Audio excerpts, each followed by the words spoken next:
Alright, so here I am in a graveyard doing my first video of the Nakshatra series, and of Vedic primarily astrology, although Western astrology does have its counterparts to this.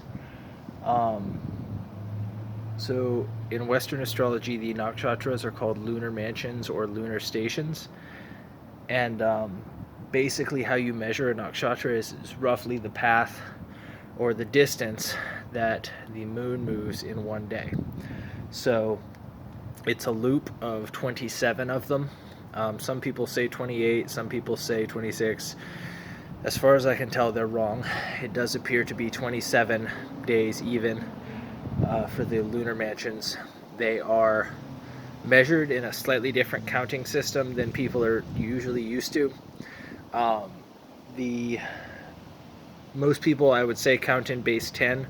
The lunar mansions are measured in degrees because the degrees actually get very important if you want to make a 27 day, or any 360 degree circle divided by 27.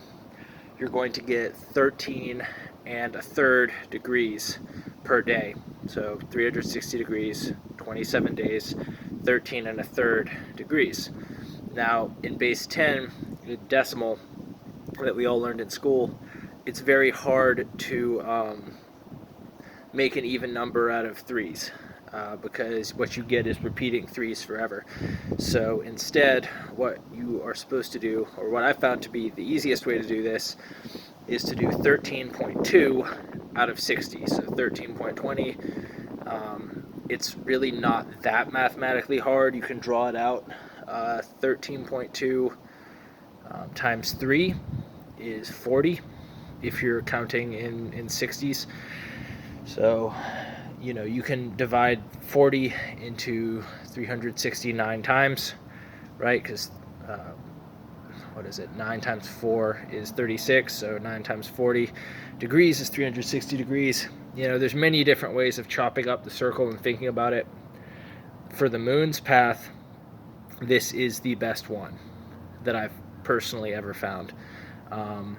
So that being said, this is the first lunar station video that I'm going to make, and basically what it represents when you go and you calculate your chart, and the moon is in the first lunar station starting at 0 degrees Aries and ending at 13.2 out of 60, 13.20 out of 60 degrees Aries, 13 and a third degrees Aries. So each of these lunar stations has a co-ruler, just like if you pay attention to my video on the particularly ascendant and sun in Scorpio or Aquarius or Pisces, you will know that those signs have a couple of co-rulers, one or two co-rulers, in addition to the primary planet that rules them.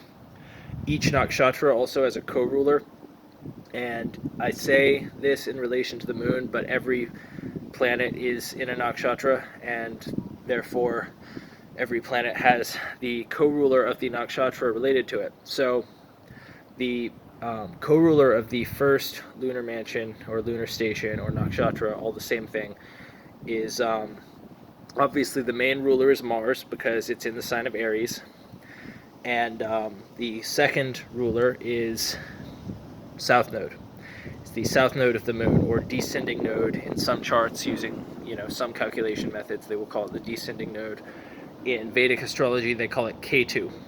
Now, Mars, especially in the sign of Aries, which is a masculine fire sign, cardinal fire sign, it represents activity and inspiration and instigation. Starting, it's cardinal fire. Fire represents will. Cardinal represents initiations and instigation. So it's starting your will. These people are very headstrong. Aries people are very headstrong. They're very self-starting. It is the exalted position of the sun because the sun is basically a selfish planet that has goals, and Aries is a selfish sign that has goals. And therefore, when you put the sun here, it amplifies Aries by making it a little bit more moral, and it amplifies the sun by making it more active. so it's a good position for the sun. Now when you put the moon here, a person has a very active mind, and they're always sort of, you know, everybody I've known with this particular moon, Aries moon, is a pacer. They are combative, they are always full of ideas that they might not necessarily finish, but they're always starting new ideas.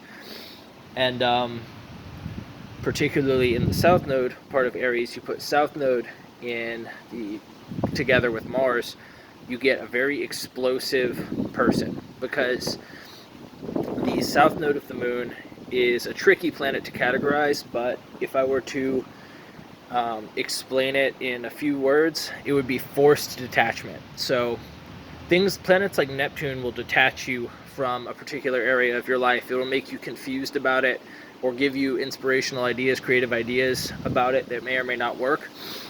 But with the South Node, it does not want to exactly inspire you in a particular dimension of your life. What it wants to do is forcibly remove you from that position. So let's say South Node is in, you know, the sign of Scorpio. This person is going to be removed from occult science, occult practice, removed from secrets, conspiracies, hidden knowledge, and control and investments, which is all things that Scorpio represents. And you know, if the South Node's in the sign of Libra, this person is going to have a detached vibe in their relationships. They're going to be more focused on themselves. So when you put South Node and Mars together, what you get is a person who starts fights and then explodes out of them. Because the South Node, when it's forced into a situation that it is supposed to detach you from, what it's going to do is it's already really good at that thing, so it's going to generate a lot of explosive power to get you out of that situation, like a runner on the starting block.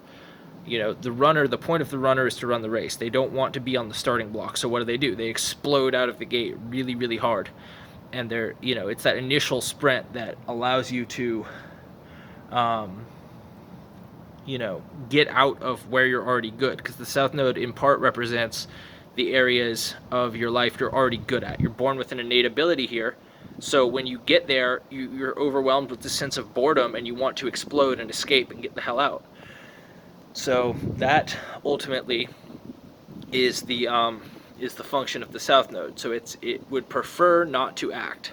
The South Node does not want to be active, but when it does get activated by going into the area, the house and sign that it exists in your chart, it explodes, and it wants to get out. So this is why the South Node can represent suicide bombers. It can represent people who are ruthless and explosive, and it's actually considered a second side of Mars in the same way that Pluto is.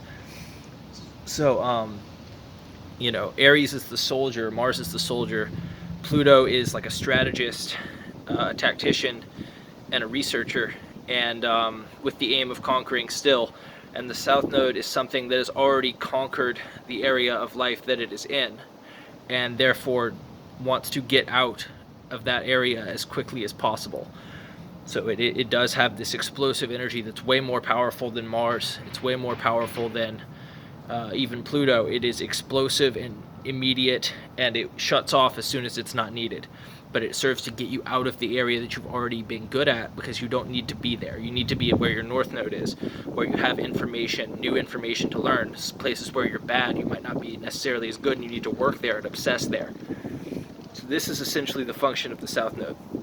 So you put the moon here in this area where you've got Mars and South Node energy active constantly. And when you put the moon here, what it's going to do is give a person a bunch of inspiration constantly, because it's static. The moon is stuck in the area of the South Node, so the South Node is kind of always on in these people. So these people typically are always working out impulsively. They tend to, almost like they're trying to jump out of their skin, like they're always very active, very agitated, because the moon is your mind. It's where your mind is always ever present. It's where you think about.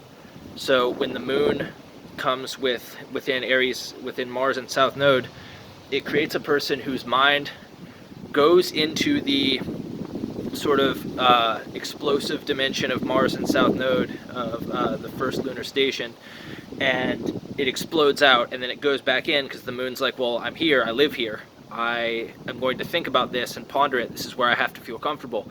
And then this person explodes out again. Back and forth, kind of this oscillation. So whenever you mix fire and water energy, you get a person who, it's like they're dipping their toe in a cold pool and they're jumping out. Like a hot day, cold water. They're dipping their toe in and jumping out, dipping their toe in and jumping out. And it creates a lot of agitation in a person, a lot of restlessness. It also, over time, will create a lot of success, because through that polarization of back and forth, that chaotic and turbulent mind, this person will eventually typically find success, although it's going to depend. You got to look at where Mars is, you got to look at where the South Node is, and you got to look at what house and everything it's in, because that's going to clue you into the specifics of where this person is going to have this restless, chaotic, recurrent, explosive energy. So that was my video on the first lunar station, or nakshatra in Vedic astrology, and I'm going to make more as the days go on, hopefully. So thanks for tuning in, and catch me next time for the second lunar station. Thanks, bye.